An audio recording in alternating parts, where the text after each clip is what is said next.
I stared at the cupcake sitting on the cold marble counter. It was stale, the frosting hardened at the edges, and if you looked closely, you could see where the name Greg had been clumsily scraped off with a butter knife. This was my 24th birthday present from my parents. In my other hand, my phone was buzzing with a live stream notification. On the screen, my brother Ryan was screaming in delight as he sat behind the wheel of a vintage Mustang worth $45,000. His birthday wasn't even until Tuesday. That was the moment the silence in the kitchen stopped feeling like peace and started feeling like a prison. Before I tell you what I did with that cupcake, I have a question. Have you ever felt like you were screaming underwater and the people who were supposed to love you just kept swimming by? Drop a yes in the comments if you know that feeling. Let's see how many of us are survivors. I ate the cupcake. The stale, gritty sugar scraped against the roof of my mouth, tasting like every holiday I spent cleaning up wrapping paper while Ryan played with his gifts. It tasted like every graduation where they forgot to order a cake for me but remembered the champagne for him. The urge to scream or throw the plate against the wall rose in my throat, but I swallowed it down. Screaming is messy. Architects don't make messes, we fix them. I walked upstairs to my room, the one that still looked like a guest room because Susan never let me paint it, and pulled the red notebook from my bottom drawer. This notebook was supposed to be for my architectural sketches filled with blueprints of houses I dreamed of building one day. Structures made of light and steel where every line had a purpose. But over the last year, the pages had changed. The sketches had been pushed to the margins, replaced by rows of numbers, dates, expenses. It had become a ledger of my invisible labor. I turned to a fresh page and wrote down the date. Then I wrote one stale cupcake, $0. Next to it, Ryan's Mustang, $45,000. For years I told myself this was just how families worked. I was the responsible one, the organizer, the fixer. Ryan was the creative spirit who needed support. But looking at the numbers in black ink, it didn't look like support, it looked like theft. I had planned their anniversary parties, managed David's chaotic business expenses, and even written Ryan's college application essays. I did it all because I thought love was a transaction.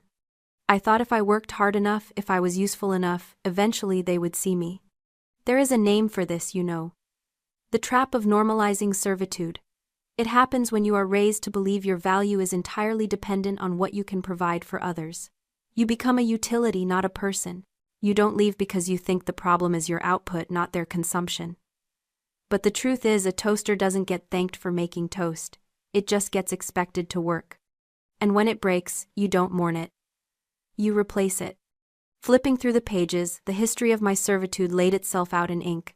I saw the entry from 3 years ago when I paid for the catering at their summer gala because David's card was declined. I never got paid back. I saw the entry from last month when I covered Ryan's rent because his startup had another cash flow issue.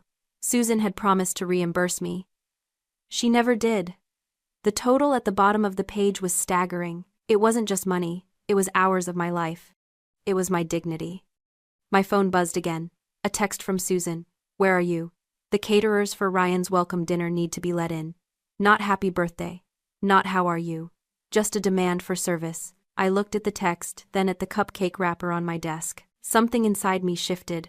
It wasn't a loud crack, but a quiet alignment like a lock clicking into place. I wasn't going to let the caterers in. In fact, I wasn't going to be there at all. I picked up my pen and added a new entry to the notebook: wedding planner fee, $10,000. If they wanted a service, they were going to have to pay for it, and I was going to make sure the bill was delivered in person. I remember the day I got my acceptance letter to the architecture program. It was the only time I ever saw my father David look genuinely somber. He sat me down in his leather armchair, the one I wasn't usually allowed to sit in, and told me that the market had crashed. He said my grandmother's inheritance, the fund she had specifically set aside for my education, was gone, evaporated into thin air by forces beyond his control. I was 18. I believed him. I believed him so much that I took out $60,000 in student loans. I worked 3 jobs, skipping meals and sleep, convinced that my family was struggling just as much as I was. I carried the weight of that debt like a physical stone in my chest, feeling guilty for even asking for help. But standing in the hallway, listening to Ryan rev the engine of his new vintage car, the math finally stopped adding up.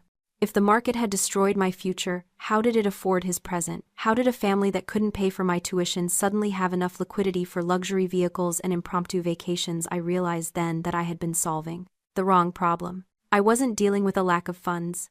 I was dealing with a misappropriation of assets. I waited until the house went quiet. Susan and David had left for a dinner party, and Ryan was out showing off his new toy. The house was empty, save for the hum of the refrigerator and the ticking of the grandfather clock. I walked into David's home office. I didn't need to break in. I had the key. I had the key. Because for the last 2 years, I was the one who organized his files, digitized his receipts, and prepared his tax documents for the accountant. They had given me the keys to their destruction because they were too lazy to manage their own secrets. I went straight to the filing cabinet in the corner, the one labeled Archives. I wasn't looking for current accounts. I was looking for history. I pulled out the file marked with my grandmother's name. My hands were shaking not from fear but from a cold, vibrating rage. I opened the folder and began to read. The documents were all there. The trust fund hadn't been lost to market volatility. It hadn't suffered from a bad investment strategy. It had been drained systematically and deliberately over the course of 5 years. I ran my finger down the ledger, tracing the withdrawals. August 12th, $20,000. Labeled Home Improvement. That was the summer they put in the new pool deck, the one I wasn't allowed to use during parties because I was working. November 4th, $15,000. Labeled Seed Capital. That was the money for Ryan's custom sneaker business, the one that folded in 3 months because he got bored. And then the most recent entry, 3 days ago, $45,000, labeled Vehicle Acquisition. I stared at the numbers until they blurred. My grandmother didn't lose her money to the economy. She lost it to Ryan. My education, my security, my future, it had all been liquidated to fund my brother's hobbies and my parents' image. I wasn't just the uninvited daughter. I was the financier of the very lifestyle that excluded me. I took out my phone and started taking pictures. Every page, every transfer, every lie. I wasn't just hurting anymore. I was calculating. I didn't need their love. I needed a lawyer. The next morning, Susan didn't ask me if I wanted to plan the wedding. She told me. She breezed into the kitchen, a whirlwind of perfume and entitlement, and dropped a binder onto the table. Chloe wants a Hamptons aesthetic, she said, as if we weren't sitting in a house built on lies. You'll handle the logistics, Ashley. You know how Ryan gets overwhelmed with details. I stared at the binder. Mom, I have my own work. And my student loan payments are doubling next month. I can't just... She cut me off with a sigh that suggested I was physically wounding her. Why do you always make everything about money? We are talking about your brother's happiness. This is a family effort. Besides, she added, her voice dropping to that conspiratorial whisper she used when she was about to twist the knife. If you help us with this, we can talk about helping you with those loans later. David and I are working on some liquidity. The lie was so smooth it almost slid past me, but I knew better now. I looked at her, and for a split second I wanted to scream. I wanted to throw the red notebook at her and watch her scramble. But I didn't. I nodded. Okay, I said. I'll need full access to the operating accounts. To manage the budget. She smiled, relieved and dismissive. Of course, just make it perfect.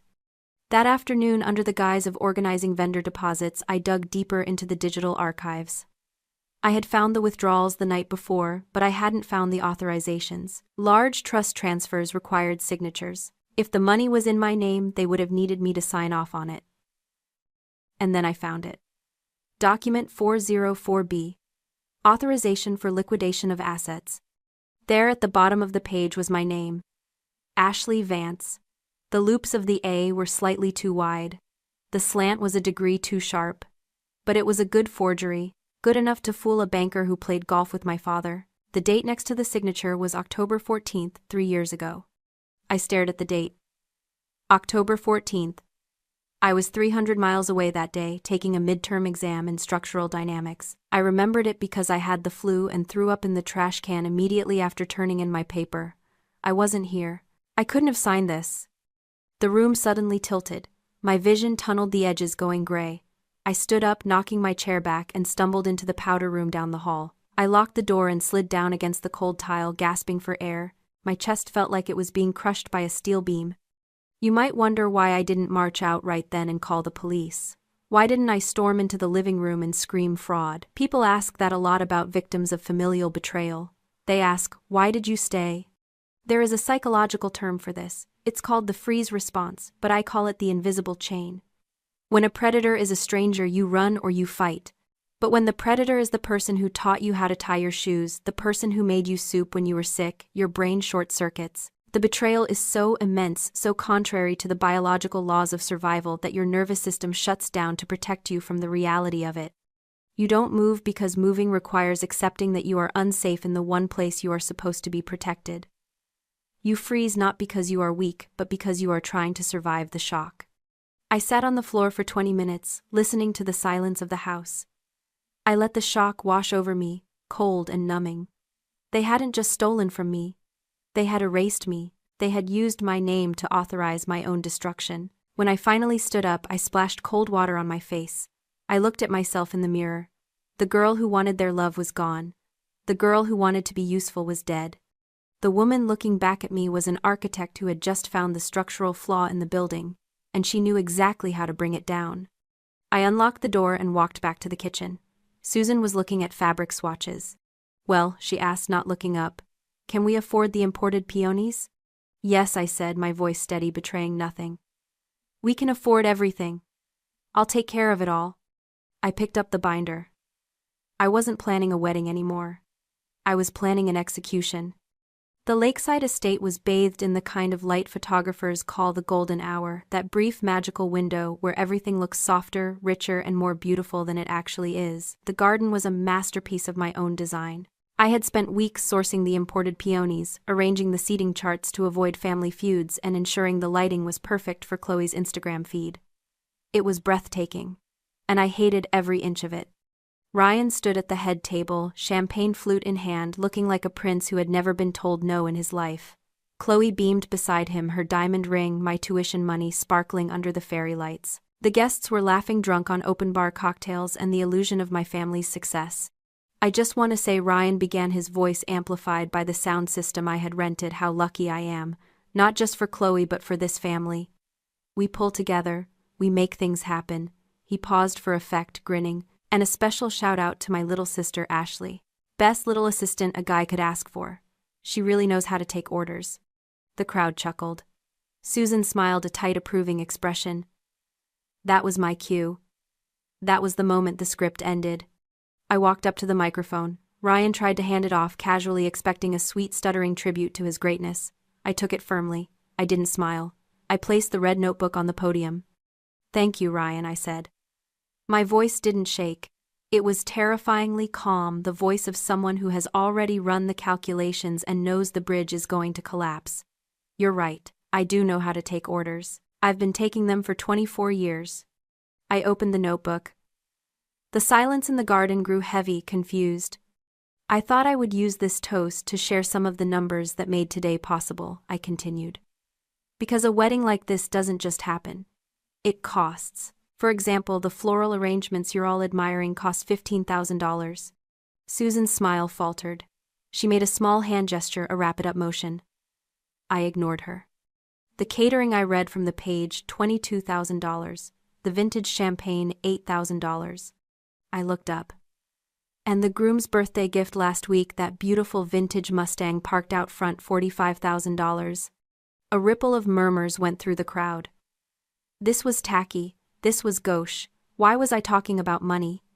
"But the most expensive item isn't on the wedding registry," I said, flipping to the back of the notebook where I had taped the photocopies. "It's the cost of my silence." I held up the document. "This is a trust fund withdrawal authorization. It's for the exact amount of the Mustang. It's signed by me." I paused, letting the words hang in the humid air. Except I didn't sign it. I was in a structural dynamics exam 300 miles away on the day this was dated. My mother and father forged my signature to liquidate my education fund so they could buy my brother a toy. Ryan dropped his glass. It shattered on the stone patio, the sound crisp and violent. "Ashley, stop." David stood up, his face a mask of fury. "You're drunk. Sit down." "I'm not drunk, David," I said. "I'm solvent. For the first time in years, I know exactly what I'm worth." I turned to Chloe. She looked frozen, her eyes wide and terrified. "Chloe," I said, my voice softening just a fraction. "You seem nice. You probably don't deserve this. But you need to know. The ring on your finger, it wasn't bought with love. It was bought with the money my grandmother left me to become an architect. You are wearing my stolen future." I closed the notebook with a snap that echoed through the microphone. I'm resigning as your assistant, Ryan. And I'm resigning as your daughter, Susan and David. The invoice is on the table. You have 30 days to pay me back, or the next place we meet will be in a courtroom. I placed the microphone down. It didn't screech. It just settled with a heavy thud. I picked up my purse and walked off the stage. The sun had set. The golden hour was over. Now it was just dark. The silence that followed was absolute. Not a fork scraped a plate. Not a glass clinked. It was as if the air had been sucked out of the garden, leaving a vacuum where the party used to be. Susan was the first to move. She lunged for the microphone, her face a mask of panic and rage, but I was already stepping off the stage. "Ashley," she hissed, her voice cracking. "Get back here, tell them it's a joke." I didn't stop.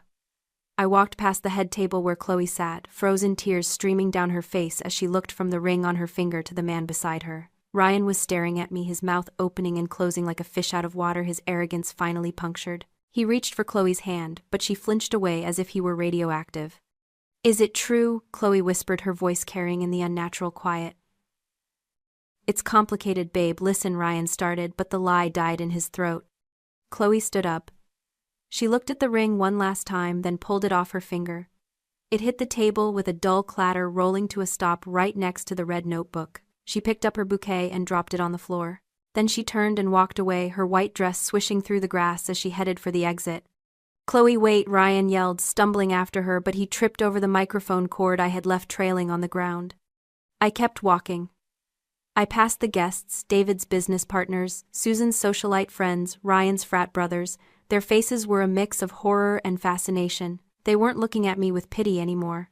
They were looking at me with fear. I had just burned down the family's carefully constructed facade in under 5 minutes, and I hadn't even raised my voice. David intercepted me near the valet stand. His face was red, veins bulging in his neck. "Stop," I said, cutting him off. I didn't flinch. "Don't say another word unless it's, 'Here is your check. You have the invoice. You know the account number.'" "I'll ruin you," he spat. "You'll never work in this town. I know everyone." "You know everyone," I agreed. "And now everyone knows you're a fraud who steals from his own daughter. Good luck with that network, David." I walked past him, handed my ticket to the valet, and waited for my beat-up sedan. When it pulled up next to the shiny luxury cars, I didn't feel ashamed. I felt powerful. I got in, tossed my heels into the passenger seat, and drove out of the estate gates. I passed the Mustang, parked prominently in the driveway, a monument to theft, and kept driving. I didn't look back in the rearview mirror. There was nothing there for me anymore. The legal battle wasn't long, mostly because evidence like mine tends to make people very eager to settle. I didn't have to drag them into court. The threat of a fraud investigation was enough. Susan and David liquidated the vintage Mustang, sold the imported peonies to a wholesaler at a loss, and dipped into their own retirement accounts to cut me a check. They did it to keep Ryan out of jail for forgery, but I like to think a small part of them did it because they finally realized they had no other choice. I signed the non-disclosure agreement regarding the specific family dynamics, took my money, and erased their numbers from my phone. I didn't buy a house. I didn't buy a luxury car, or go on a vacation. I bought a workspace. It's in an old industrial district on the 3rd floor of a converted warehouse. The elevator shakes when it goes up, and the radiator hisses in the corner like a feral cat, but the light is magnificent. It pours through the floor-to-ceiling windows, illuminating the dust motes dancing in the air.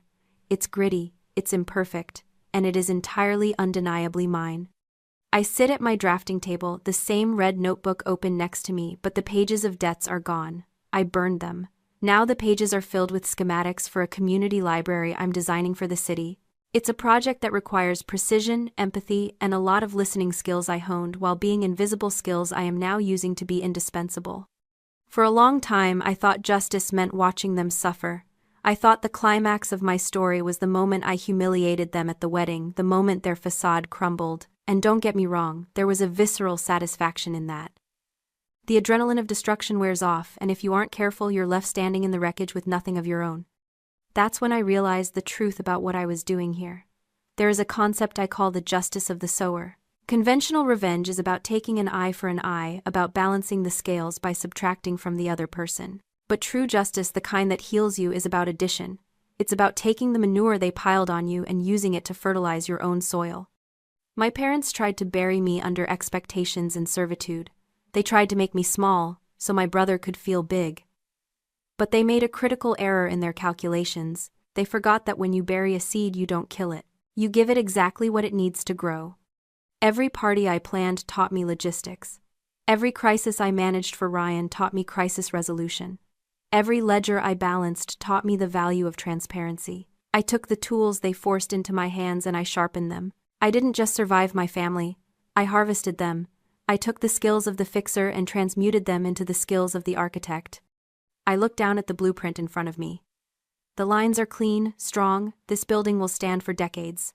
It will be a place where people come to learn, to connect, to be seen, all the things I craved in that cold, beautiful estate. I am not Ashley the assistant anymore. I am not Ashley the daughter. I am Ashley Vance, principal architect. I built a firm out of the debris of my past. I built a life out of the stolen tuition I reclaimed. And looking around this studio, with its shaking elevator and beautiful light, I know that this is the only legacy that matters. They have their silence. I have my foundation. And I am just getting started. They tried to bury me, but they didn't know I was a seed. If you are currently building your life from the ground up, hit that share button. Let's build our empires together.